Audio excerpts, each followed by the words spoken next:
सभी साथियों को नमस्कार। हरियाणा योजना अपडेट पर आपका स्वागत है। साथियों, आज मंगलवार 12 सितंबर की नई इन्फॉर्मेशन आप साथियों के लिए लेकर आए हैं, जिसमें वोटर आईडी को लेकर भी एक बड़ी लेटेस्ट इन्फॉर्मेशन आप साथियों के लिए आई है। प्रॉपर्टी आईडी को लेकर भी बड़ा फैसला सरकार की तरफ से लिया गया है। आज की कुछ लेटेस्ट इन्फॉर्मेशन आप सभी साथियों के लिए सबसे पहले सबसे सटीक हरियाणा योजना अपडेट पर लेकर आए हैं। किसान भाइयों के लिए भी लेटेस्ट इन्फॉर्मेशन है, वो यहाँ सरकार की तरफ से जारी की गई है। तो पूरी जानकारी आपको बारीकी से पूरी इन्फॉर्मेशन के साथ बताएंगे, तो वीडियो में आप लास्ट तक बने रहिए, क्योंकि आज की अपडेट आप सभी साथियों के लिए बहुत इंपॉर्टेंट होने वाली है। चैनल पर नए हैं तो चैनल को जरूर सब्सक्राइब कर लें, क्योंकि हरियाणा योजना अपडेट आप सभी के लिए रोजाना लेटेस्ट इन्फॉर्मेशन हमेशा की तरह लेकर आने का काम करता है। तो चलिए सीधा लेकर चलते हैं आज की बड़ी बड़ी इन्फॉर्मेशन पर। तो साथियों, आज की फर्स्ट इन्फॉर्मेशन आप सभी के लिए इंपॉर्टेंट होने वाली है शिक्षा को लेकर। जी हाँ साथियों, हरियाणा सरकार की तरफ से बड़ा फैसला लिया गया है कि हरियाणा में अगले साल 6 साल वर्ष के जो बच्चे हैं उनको मिलेगा पहली कक्षा में दाखिला। यदि आपका बच्चा अगले साल सितंबर तक जो 6 वर्ष की आयु पूरी नहीं करता है तो उसको अगले साल जो शैक्षणिक सत्र में पहली कक्षा में दाखिला नहीं दिया जाएगा। सरकार ने वैसे तो 1 अप्रैल 2024 के तहत जो 6 वर्ष की जो आयु पूरी होना निर्धारित किया गया है, लेकिन यदि बच्चे की उम्र 6 वर्ष आयु पूरी होने में कुछ माह बाकी रह जाते हैं तो वह अप्रैल 1 से 30 सितंबर तक 2024 तक जिस दिन 6 वर्ष का होगा उस दिन दाखिले की छूट है वो यहाँ पर रहेगी। यदि सितंबर के बाद 6 साल का होगा अगले सत्र में दाखिला है उसको मिलने का काम किया जाएगा।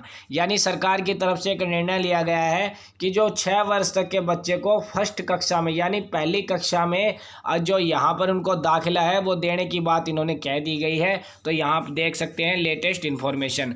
अगली इन्फॉर्मेशन है वोटर आईडी को लेकर। जी हाँ साथियों, सभी साथियों के लगातार यहाँ पर इन्फॉर्मेशन में कमेंट आ रहे थे कि सर वोटर आईडी को लेकर इन्फॉर्मेशन कब तक आएगी। तो ये देख लीजिए भाई, जो नए हैं नए वोटर कार्ड बनने हैं वो यहाँ पर शुरू हो चुके हैं। जिस किसी का जो नया वोटर कार्ड बनवाना हो तो अपना आधार कार्ड, पैन कार्ड, एक नवीनतम फोटो, पासपोर्ट साइज फोटो, एक घर में किसी भी सदस्य का वोटर आईडी कार्ड अपना यहाँ ऑनलाइन करवा सकते हैं। तो ये आप देख सकते हैं कि यहाँ आपका वोटर आईडी कार्ड है वो 18+ आप होने के बाद ही आपका मिलेगा, यानी 18 वर्ष की आयु आपकी हो जाएगी तो आपका वोटर कार्ड यानी परिवार पहचान पत्र के अकॉर्डिंग जो वोटर कार्ड आईडी होती है जिसे हम पहचान पत्र बोलते हैं, आधार कार्ड एक आईडी होती है, वैसे ही एक वोटर आईडी कार्ड होता है जिसमें आप उसके माध्यम से अपना वोट डाल सकते हो और एक तरह से वो आपकी आईडी होगी जिसको पहचान पत्र हम बोलते हैं। तो आपका वोटर आईडी कार्ड बनने शुरू हो चुके हैं। तो आप यहां पर अपने नज़दीकी किसी भी सीएससी सेंटर या फिर बीएलओ कार्यालय में जाकर भी आप बनवा सकते हैं, वहां पर भी आपका तुरंत प्रभाव से बढ़ाने का काम किया जाएगा। ऑनलाइन भी आप अपना वोटर आईडी कार्ड है वो यहां पर बनवा सकते हैं। तो ये वोटर आईडी को लेकर इन्फॉर्मेशन थी। अगली इन्फॉर्मेशन, हरियाणा के सरकारी और प्राइवेट स्कूलों में जो 46.42 लाख बच्चे हैं वो ले रहे हैं शिक्षा। तो आपको पता है सरकार की तरफ से जो प्राइवेट स्कूलों में गरीब बच्चों को सरकार की तरफ से जो मुफ्त शिक्षा मुहैया कराने का काम यहाँ पर सरकार की तरफ से भी किया जा रहा है। तो शिक्षा को लेकर एक लेटेस्ट इन्फॉर्मेशन थी। अगली इन्फॉर्मेशन प्रॉपर्टी आईडी को लेकर है। प्रॉपर्टी आईडी आवेदन पर समय से कार्रवाई न करने पर नपेंगे कर्मचारी। जी हाँ साथियों, जैसा कि आपको पता है कि प्रॉपर्टी आईडी को लेकर लगातार विपक्ष है वो सरकार पर निशाने साध रहा है। तो इसी बीच शहरी स्थानीय निकाय निर्देशालय ने लोगों के जो आवेदन पर समय पर कार्रवाई न करने वाले कर्मचारियों के खिलाफ जो यहाँ कार्रवाई की जाएगी और उन पर जुर्माने हैं वो लगाने के आदेश जारी कर दिए हैं। साथ ही अधिकारियों को भी आदेश दे दिए कि लोगों को स्वयं पर उनकी प्रॉपर्टी आईडी से संबंधित जो भी जानकारी है वो उनको दुरुस्त करने का काम यहाँ पर किया जाए। प्रदेश में लगभग 42 लाख जो संपत्तियों में से अभी तक 2,45,000 लोगों ने अपनी संपत्ति को स्वयं सत्यापित करवाया है। तो प्रॉपर्टी आईडी को लेकर जो भी कैंडिडेट्स थे जिनकी प्रॉब्लम थी, जिनकी समस्याएं थी, उनको दुरुस्त प्रभाव से कार्य करने के आदेश है वो निर्देशालय की तरफ से भी यहाँ पर जारी कर दिए गए हैं। अगली इन्फॉर्मेशन है प्रथम और द्वितीय श्रेणी के कर्मचारियों को मिल सकती है गृह जिलों में तैनाती, यानी उनका तबादला है वो गृह जिलों में हो सकता है। जैसे कि आप देख सकते हैं कि ए क्लास और बी क्लास आप देख सकते हैं प्रथम व द्वितीय श्रेणी के अधिकारियों को अपने गृह जिले में मिल सकती है यहाँ पर तैनाती। साथ ही चाहे तो आईएएस और आईपीएस को लेकर एचसीएस और एचपीएस के अधिकारी भी क्यों शामिल न हो, तो यहाँ पर आपको बता देते हैं जो सरकार की तरफ से रणनीतियाँ है वो बढ़ाने का काम किया जा रहा है। सामान्य प्रशासन विभाग से स्वीकृति के बाद है वो यहाँ पर इनकी नियुक्ति है वो की जाएगी।